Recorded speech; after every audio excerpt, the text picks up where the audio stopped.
অবশেষে সহযোগিতা পেলেন প্রতিদিনের ইফতারে চিরামুড়ি ভিজিয়ে রাখা অসহায় আনোয়ারা বেগম। চট্টগ্রামের বায়েজিদ রৌফবাদ পাহাড়ের ওপরে অসহায় আনোয়ারা বেগমের জীবনযাপনের কথা তুলে ধরে কি দিয়ে ইফতার করে ছিন্নমূল মানুষ, এই শিরোনামে দৈনিক জনবাণী, মাল্টিমিডিয়া ও পত্রিকায় সংবাদ প্রকাশ করা হয়। সংবাদ প্রকাশের পরই মন ছুঁয়ে যায় মানুষের। বিভিন্ন জায়গা থেকে মানুষ সেই বৃদ্ধাকে সাহায্যের হাত বাড়িয়ে দেন।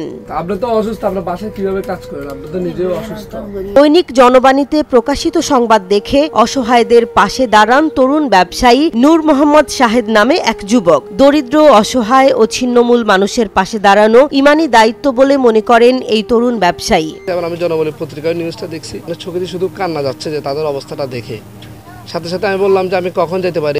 আজকে এসে আমার কাছে খুব আনন্দ মনে হচ্ছে এবং তাদের এই অবস্থা দেখে মনে হচ্ছে যে আমি কমে নিয়ে আসছি। কারণ এখানে যে অবস্থা, আমার মনে হয় না এখানে অন্তত 100 ফ্যামিলিকে এখানে দেওয়া দরকার। আমরা চেষ্টা করবো সামনে এরকম আমরা এসব কাজগুলোতে এগিয়ে আসার জন্য। আমরা দিন শেষে একটা কথাই বুঝি, যাদেরকে আমরা দিয়েছি তারাও মানুষ, আমরাও মানুষ। এটা উপর আল্লাহরই একটা রহমত, তাহলে আমিও তাদের মতো জায়গায় থাকতে পারতাম। সংবাদ প্রচারের পর ইফতার সামগ্রী উপহার পেয়ে মহা খুশি আনোয়ারা বেগম সহ আশপাশের পরিবারের মানুষেরা।